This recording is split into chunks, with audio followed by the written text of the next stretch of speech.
Well, here's another shop update for you. I've been asked to show what I've been working on these days. I've been very busy, so I've been kind of slacking off in that department. On my assembly bench here, we can see a soon-to-be dining table, which had its first step of the glue up. It'll be a thick top, 1 3/4 inch walnut, with a matching set of 6 dining chairs, which over here we have all the seats for. I've been getting fairly busy lately, so I've been needing to keep things organized. So I started organizing all my relative paperwork for each project on a clipboard. So each of my students come in and they have their own clipboard, invoices that I'm needing to send out or finish or accomplish, and all the plans for each project. So here's the tabletop. It'll be 70 inches long, 40 inches wide. 1, 2, 3, 4, 5 boards that are 8 inches wide. I glued them up in 3 boards and 2 boards, and then I'll dress those up because I left them a little bit thick. Then I'll glue them together just so I have one glue line to deal with, to clean up, make it nice and perfect. Over here is our bent lamination, 3 of 4. I injured my arm a few weeks back, nothing to do with woodworking, but I was unable to put on so many clamps just because of my arm injury, but now I'm recovered and I'm back at it. So this is my 3 of 4 bent lamination. Tomorrow we plan on doing one more. There's about 16 layers there. It's solid walnut. The lambs were cut to about a 1/16 of an inch, and I use a slow sledding plastic resin glue to give us time for the glue up. These are how the seat blanks look when they first start, before any work gets done to them. They're just squared up, cut to size. The joint locations are noted on the seat, the top and direction. So next the joints can be cut and we can move on from there.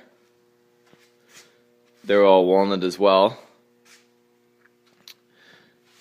For the dining table, this is the trestle profile. And what will be the bent lamination will go in between 2 pieces of steel like this. At least that's the plan. I'll let you know how it goes in a couple weeks. Over here we have 2 of the pieces out of the bent lamination, which they're ready to get trimmed up and flushed to the metal. Over here we have a bit of walnut, some curly maple in stock for my students, as well as future projects.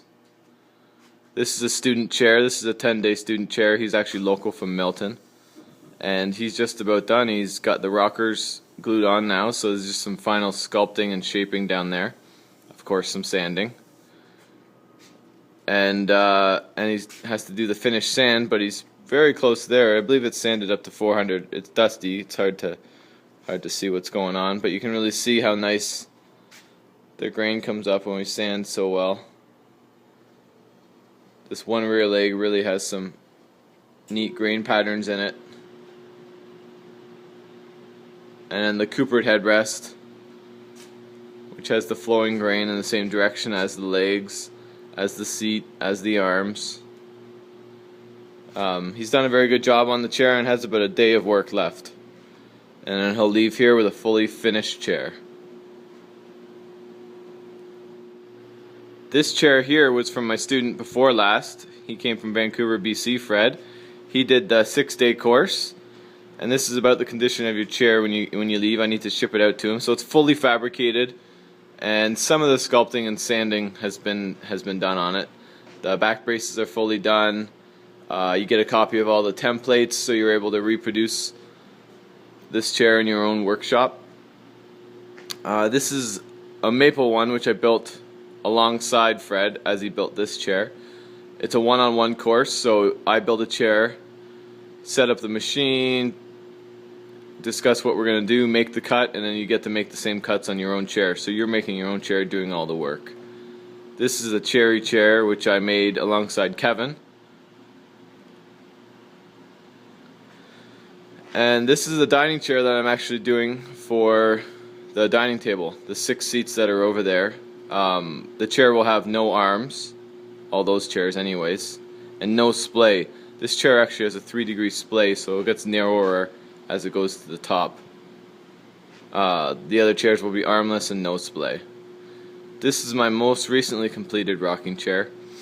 I made this with my first student of the year, Greg, who was from Sudbury, he did a walnut and quilted maple, where I did this curly maple, which I just got, and some wenge. Really turned out sharp. The figure in the maple really pops. And of course the wenge highlighted seat really seems to contrast well with it. I also put a single piece of wenge in the rocker. As you can see, adds that extra highlight to it. Very nice.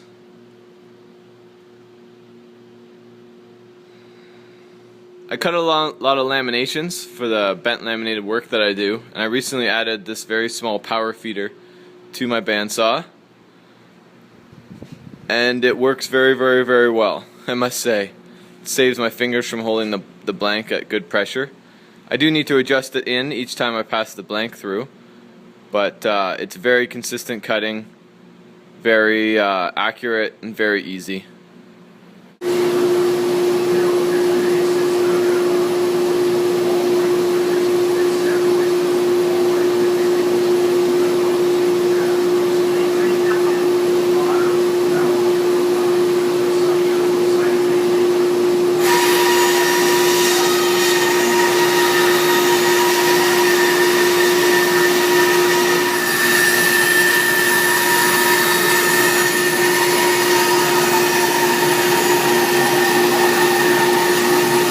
So here are the laminations I'll be using for the dining chairs.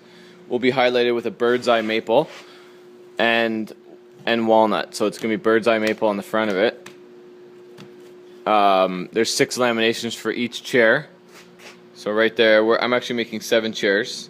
And so there'll be 1 lamination of bird's eye maple on the front, and then 2 laminations of walnut to create the back brace.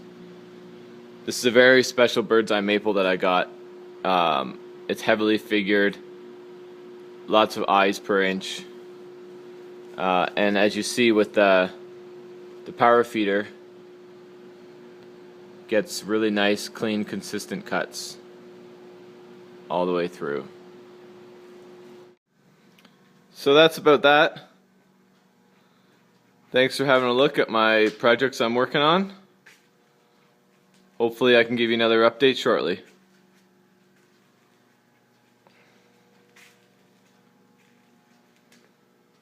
Time to get to work.